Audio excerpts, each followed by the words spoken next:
In a relationship, when is honesty not the best policy? How do you balance what you want versus what you need? And is there something you need to say to your spouse but can't find the right way to say it? If so, then you're in the right place. This is the Lunch with Sandy podcast. With nearly 20 years of marriage under their belts, Terrance and Sandy Jackson discuss a range of topics, provide valuable insights on relationships, and talk about the conversations married couples need to have. So what does lunch have to do with all of this? Well, it's a metaphor for how these conversations originally started. Speaking of conversations, let's get one going. Here's your hosts, Terrance and Sandy. Hello and welcome to the Lunch with Sandy podcast. I'm Terrance. And I'm Sandy. And as usual, here on the Lunch with Sandy podcast, we are having the conversations that married couples need to have.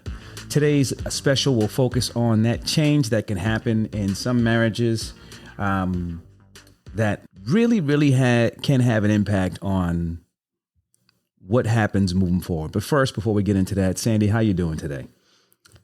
A little tired. You know, my longest ride ever. Yeah. My quads felt it a little bit here and there, but otherwise feeling pretty good, but just tired. Yeah, see, that's what happens when you hang with the big boys.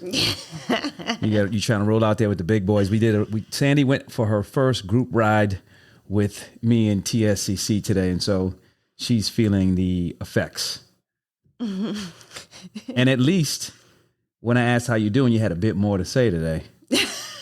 So it wasn't just small talk. Yes. So as you know, each week we start the episode off with a spotlight of the week, and it just would not be right if I didn't shine the light on Trek of East Providence. Yeah. Because Trek hosted a ride last week. Yep. And I came home with the most beautifulest Trek piece of machinery. And it was all thanks to Trek of East Providence. Yeah. So shout out to Trek to East Providence. Also shout out to Phoebe at Trek in Providence. But East Providence last week, they did me right. Apparently I'm competing with a bike, I should say. Hey, listen, everybody's competing with a bike. But anyway, let's get right down to business. Sandy, you know, there is a song that Whitney Houston sang, and it was called I Believe the Children Are the Future. And it might not have been called that, but those are the lyrics from the song. So, and it went on to say, teach them well and let them lead the way. I'm not going to sing the song, but children can bring so much joy and laughter into your life. And I can say without a shadow of a doubt that I would not be the same person that I am today if it was not for my children. But raising kids is no picnic. No, it's not. It takes a lot of time, a lot of patience, a lot of effort, and energy. For sure. And some people will even say it can make you lose your mind. But anyway. Yeah, I think I felt that at a couple of points in my life. Well, yeah, because when you get to that point in your relationship and you decide, or it happens that you happen to have children, everything else gets put on hold, right? Your focus is solely to make sure that little person survives. Right. And turns into a good person. Well, let's that's your hope. One baby step. Yeah. One baby step at a time. But yes, I feel like sanity is this elastic in your brain. And at one point it was stretched really thin and I felt somebody flick it. Yeah. I thought it might snap, but it didn't, fortunately. I'd argue that having kids is probably the biggest challenge you will ever face in a relationship or in a marriage. I can't disagree with that. When you think about it from this perspective, and I said this earlier, nearly all your time and effort, right? Yeah. And honesty, a lot of that bread, a lot of that cash has to go toward caring for the kid. Yeah, I remember referring to Lexi and Shayna as our second mortgage at one time. Yes. Listen, I remember when they, when they vacation home. when it got to the point where they had to start going to daycare, and man, I know the two of them. Yeah, that was a hefty bill. It was. And when you're in the process of taking care of the kids, again, like I said, everything else is put on hold. You have to sacrifice everything, and at times even parts of your actual relationship, because now you have this being that cannot do anything for themselves, and it's a lot of work. And you think about it, most of the time you're still working. Yep. So now you got to work, you got to take care of household, and now you got to take care of these kids. Yep. You got to tell you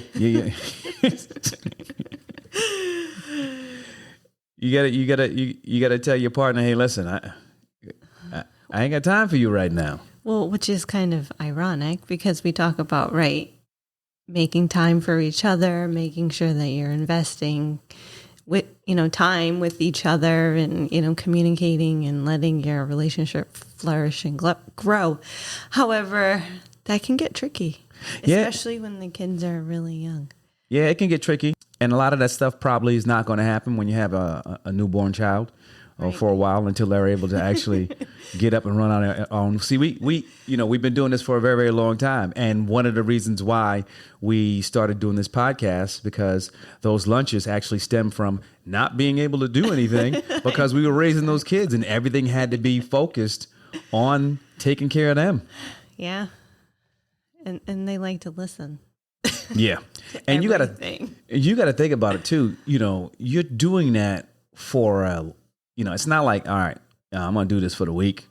You know what I mean? Borrow kids for a week just test drive. I'm going to take care of them for a week. And then after a week, I'm good. I can get back to get back to, my everyday life. Nah, it's a long time. I know. And depending on what they're involved in too, you figure Lexi and Shayna, they were in soccer, they were in softball. We were nonstop. Yeah. Well, I'll go back to Ayla. Okay. Who didn't sleep through the night for the first 5 years of her life. Yeah, that was rough. That was really rough. And at that point, you had to take sleep when and where you can get it. Mm-hmm. Yep. We actually made sure that she at least had a consistent routine with her naps. And I remember that's when I probably napped the most because it was also much needed. So it would be, sorry, we can't come to whatever thing you have going on because Ayla's nap time is at 12:30 and she needs to go for her nap. And she's going down. So you think about it, right? Having kids is a blessing, but you got to look at it from this perspective where you got to take this into consideration. At times you have to sacrifice everything, right? Yeah. And sometimes at the cost of your relationship. And I don't want to say at the cost of your relationship from the perspective of your relationship is over, but there are some things you got to put to the side. You got to do it for an extended period of time. And at times it requires putting yourself second to the child. So not just your relationship, you yourself second to the child. That can actually have a strain on any relationship. And I actually saw an article, and I should have wrote down who wrote the article and where it was from, but it stated that marital satisfaction declined twice as severely for couples with children. And that's not saying, I want to make sure I'm clear, that's not saying divorce, but that's saying marital satisfaction. And if you take that into consideration, right, imagine that your relationship is already rocky to begin with. Yeah.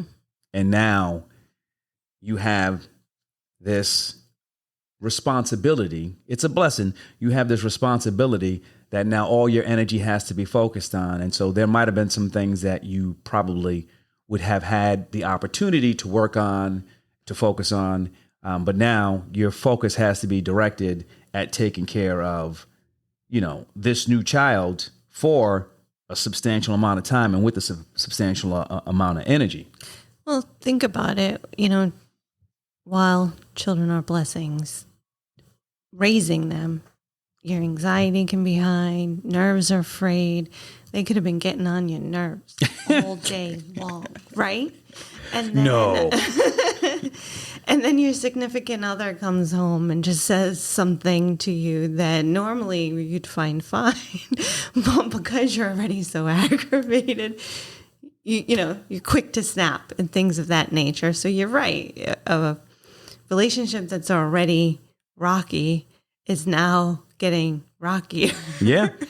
Yeah. And it might not have anything to do really with your existing relationship. It just has to do with, you're just tired. Yeah. And I think, I keep saying this, having children, it's a blessing. It is. I do think that there are changes that you just have to make sure that you're aware of or you account for, because again, there are certain times when, let's face it, you have a child and it's not planned. Yeah. You may have plans or goals that you're either one, going to have to postpone, or two, now cancel because there's a priority that you need to put first. Well, think about it. Even for us, Ayla wasn't necessarily planned. What we had planned to do was go to Portugal. She was a much better gift than going to Portugal. She was, don't get me wrong, but that's the same thing that we had to do. Like, all right, Portugal was off the table. We ended up having to do house renovations because she was coming. There was just, we had to reprioritize. Yeah, yep. At that point for her. And there is a couple of things that I think about.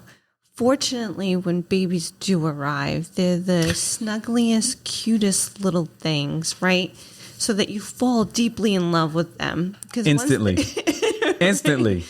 Because then they turn into toddlers and you're like, See? And then you're like, all right, luckily I already fell in love with you. And then when they go to bed, they're so cute and innocent too when they're sleeping, fortunately for them. You just went through the whole lifespan and came back. You was like, they're so cuddly. Then they turn into toddlers. Yeah. And then when they go to sleep, they're nice and cuddly. Yeah, basically. Don't they look cute when they're sleeping? It actually, I remember looking down at Ayla's face and it kind of just melted away all my frustration that I had during the day. Yeah. By just looking at her sleeping for once. Yeah. They challenge you, and it's a lot of time and a lot of energy. But at the end of the day, when they hit you with the phrases and the looks and all of that, it's worth it. So from one perspective, it is a challenge. It's a challenge. It can be a challenge to a marriage, having kids and raising kids. But I have a separate question, because now, there's always two sides to a coin. Mm-hmm. Can having a child strengthen a relationship? I feel like it definitely strengthened when they were teenagers. Well, you got to survive. I mean, you got to survive raising the child before they even get to the teenage years. I know, but I felt like back at teenagers, you become like a unified front again, just to deal with them. Well, I asked that question because I mentioned the fact about the article that said how marital satisfaction, severely declined. But at the same time, it also mentioned that divorce rates didn't go up. And part of that could be because now that you have these children, you want to make sure that you're presenting to them a front that everything is great. And I'm not saying that, it's children have that effect. I'm just basically stating what, the article said. But I do think that in certain cases, and it all depends on who you are, I do think that having children can strengthen a relationship. And I'm not talking about necessarily a relationship that's already strained, but when you think about it, you have a common goal that you have to accomplish. Yeah. And you got it. Well, hopefully you're doing it together, right? So I think having kids brings up different questions, ideas, right? That you then have to make sure that you guys are communicating and talking about, because you might have differing opinions, but as long as you're communicating and talking about that and coming to the same decision, I guess, for lack of a better word, I feel like that can really help strengthen the relationship, because it might not be something that you've talked about before because it just hasn't come to mind. But as you're having kids, you're going to be put into unique situations and scenarios where you're going to have to talk through it. It's building your teamwork. Yeah. I look at that and say, okay, well, you know what? Now you have to have a conversation. In some cases, you got to compromise. You got to work toward a unified goal. It's you're working as a team. Right. And I think that if you get into the practice of working as a team, as a unit, that unit can become stronger. And hopefully that unit is you two still being in a relationship. Right. Well, and because I would also hope that what you also want to do is show your children what a healthy relationship is. So even if you might like disagree on stuff, like I feel like to your kid, you always want to, it's okay to show that you can disagree, but you also want to show that like this is how you work it out. Yeah. And I think that can also strengthen a relationship, because the last thing you want to do is be in an argument and calling each other names and, you know, letting it escalate from there in front of your child, where maybe you'll pull back a little bit more, you know what I mean? And recognize like, okay, we need to act like adults here. Yeah. And I think at least for me, having children changes your perspective. And when you have that change in perspective, I think it can strengthen your relationship because of one, now you start to focus on what's important. Small things really seem small compared to the task that you actually have and the joy that you just brought into your life. Yep. And so when you get that perspective, sometimes it allows you the ability to say, hey, you know what? That's not really that big of a deal. You know, I can live with that, or I was tripping over that and it was something that, you know, I was just losing my mind over and it's not worth it. It's okay to have ice cream for dinner every now and then. I don't know where that's coming from, but I did tell Ayla that I would take her for ice cream today. So. Oh, did you? Look at that. It must have been telepathy. Yeah. You must have been thinking ice cream.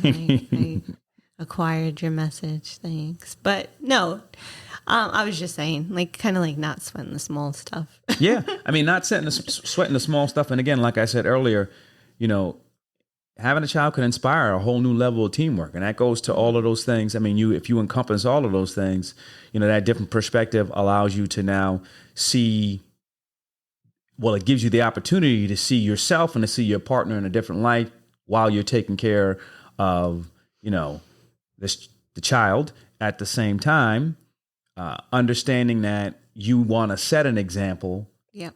And by setting an example, or one way to set an example is taking all that stuff that really doesn't matter in the long run and pushing that aside to set that example. I think it can have a positive effect on a marriage or a relationship. Yeah, no, agreed. I think when you have children, hopefully for most people, something clicks in your mind that you realize, wow, I'm responsible for this child, you know, and if your partner is on the same page, I feel like it can really blossom the relationship. Yeah. So I said earlier that there are two sides to the coin. Yep. Having a child can strengthen a relationship. The question I have now is, let's say you're in a situation where you know that your relationship just is not going to work. Right. Surprise, you're having a baby. Now, should a couple stay together because they're having a child? I feel like that's a tough one. It is? So, you know, maybe something will click with your relationship once you have that child. Like there's always that last opportunity, I guess, to invest in the relationship and the child. But if you know for sure, like this is it, then I don't think so. I don't know. I know that there's two sides to that coin too, right? Like we got to stay together for the child because, being whatever, I don't want to just say divorced, but they said children of divorced couples are also just as likely to get divorced themselves. But you also want to make sure that your child is brought up in a healthy household. And if you're not getting along, like the children or child is going to recognize that. Yeah. So here's what I say to that. It's a tough question to answer, but the children of divorce statistic, what I would ask is this. Is that statistic based on the fact that they stayed together and then got divorced? So the norm for the child when the child was born was them being together, living together, you know what I mean, parenting in that style, and then getting a divorce? Or is it a situation where, or is the statistic the same when two people realize, okay, this is not going to work, but we have this responsibility. Yeah. Our norm is going to be, we're going to raise this child. We're not going to be together, but we're going to do our best to co-parent and make sure that this kid doesn't go for anything. Because now the norm is the child sees that, okay, well, I have two individuals who love me, care for me. They may not be together. They may not be in the same house. Now that's the norm for them. And that situation is not a situation where two people stay together, they don't get along, now they bicker, they argue, that bickering, arguing, the kid picks up on it, and eventually they end up getting divorced. Now the child has seen the norm is, okay, well, that bickering and arguing, that's normal. Right. And then when they grow up, they take those behaviors that they've learned, they exhibit those behaviors and end up in the same situation. And that's my question, because again, I look at it from this perspective. You want to make sure you surround these children with happiness. Mm-hmm. And if you're not happy, you can put on a front, right? But it's going to seep through. Yeah, and they're going to read through the front. So the article I read didn't differentiate, but I would think that it's the situation in which you're probably together at first, have children, divorce, and then they're the ones that are more likely also to get divorced. But, who knows? Maybe there is a different article out there of different research study and that specifically talks about that. So that's curious. I think every situation is different. I think what has to happen is at all times you should be thinking about the best interest of the child. Mm-hmm. And when I say that, what I mean is I don't think you make the decision, oh, well, us being together is in the best interest of the child. Because although that might make situations easier now, if you know you're not going to be able to grow with someone, if you know that inevitably it's just going to cause problems between the two of you, then you're not doing the best thing for the child. Because now you're setting up an environment where there's tension, where the child's going to grow and, like I said, see that behavior and then has the potential of mimicking that behavior when they actually get older. If it's a situation where your marriage, your relationship, or whatever was rocky, and both parties at the time didn't see the value or think it was worth putting in the effort, and now because of this bundle of joy that has changed their mind, I think that's different. Yeah. Right? Because now I don't think we're talking about irreconcilable differences. I think we're talking about two individuals who at one point just weren't willing to put the effort in anymore. Yeah. And now something has changed their minds. Or maybe they just didn't have their priorities straight. Or True. At least one of them maybe did and one of them did, whatever the situation is. But you're right. Could be where your relationship wasn't the priority, but now the child comes and now the relationship is the priority, so they can make it work. And I've seen plenty of co-parenting families too, where I think as long as the two adults are on the same page, like they've raised those children phenomenally well. Because their main goal is raising that child, that they can put away their differences, whatever it was. They just realized, hey, we're just not right together, but we're going to still raise this child together. Yeah, because it's in those situations, they might not be right together and being together, but perfect in parenting that child together. I think the family unit is there's so many different ways that actually work. Yeah. I think in the past, everyone thought that, well, not everyone, the majority was, this is how it has to be. This is how it should be. The ideal family looks like this. That's not how it is anymore. It's all about how much love you are able to pour into that child. And if you're able to do that, teach them the things that they should know, teach them how they actually should act and behave, then I think you're off to a good start. I think that it's something that can be accomplished as long as both people are on the same page. Yeah, absolutely. Because I've seen it where sometimes up to 4 adults, you have the mother, the father, the stepfather, and the stepmother. Takes a village. Right? And they all get together and they all, get along with one another. There's no conflict there. There's no drama. Like, they really support each other. And you're right. Like, what's to say that that's not a quality family structure just because the mom and the dad didn't decide to stay together? Well, now the child has 4 adults in their life instead of 2. I feel like, Yeah, I think it's a beautiful thing. It is. With all that being said, getting married should be one of the happiest days of your life. But becoming a parent, it trumps that by far. Having kids will test you. And I mean, they will test you in ways that you never thought that you could actually be tested. I mean, you're going to lose sleep. Your marriage is going to be tested. Hell, your patience, everything is going to be tested. But I think in the long run, having those challenges can lead you to not only experience the joy of parenthood, but also put your relationship in a much better place if you're willing to tackle that challenge head on. With that being said, let's get to my realization of the week. And this is something that I'm seeing more and more. There's this saying that you can lead a horse to water, but you can't make him drink. Yes.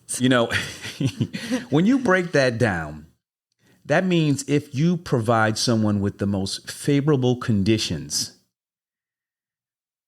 whether it be conditions, circumstances, you will not force someone to do something that they do not want to do. Right.